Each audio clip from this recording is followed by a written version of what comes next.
有問題，解極都係解唔晒 alright， 擺低所有希望 oh my， 遺忘自己仲有願望，但係冇乜所謂，依然可以繼續漫遊另一個世界，睇你點睇 just lay back。 That's right，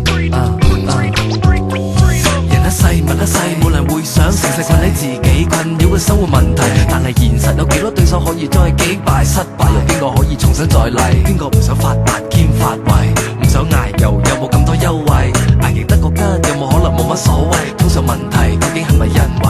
有人太過收買，太過自閉，係咪壓力太大？諗得太壞，有啲弊又賴社會嘅問題，問題發生又總有兩睇，你又點睇？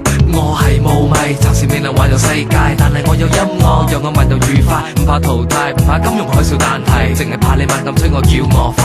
這個世界有咁大，你又點玩晒？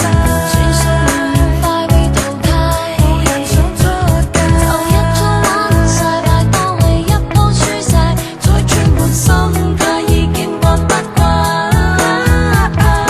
眼看世界有咁壞，過百又醜態，有怪無怪我唔快，漫遊世界。我一般心態，就算未睇得通晒，確定冇樓梯就冇人會怪。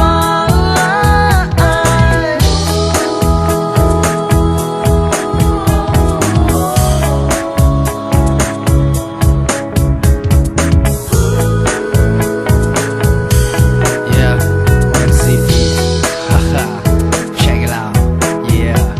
我係出於鼓勵，但冇諗過做對爛例。我只不過選擇漫遊呢個世界，每個人都有權選擇要企乜嘢位。一鋪慣低，有幾多個可以企翻上嚟？我冇諗過要威，又怕乜衰俾人睇，由得我嚟自由發揮。機會哪怕行唔出嚟，係快定係慢，我諗冇乜所謂。我討厭想改變，我想知道啲人幾時喊完笑完，和平離我幾遠，日後會點？我相信冇人真係識預言，但係對於將來都冇諗過想點。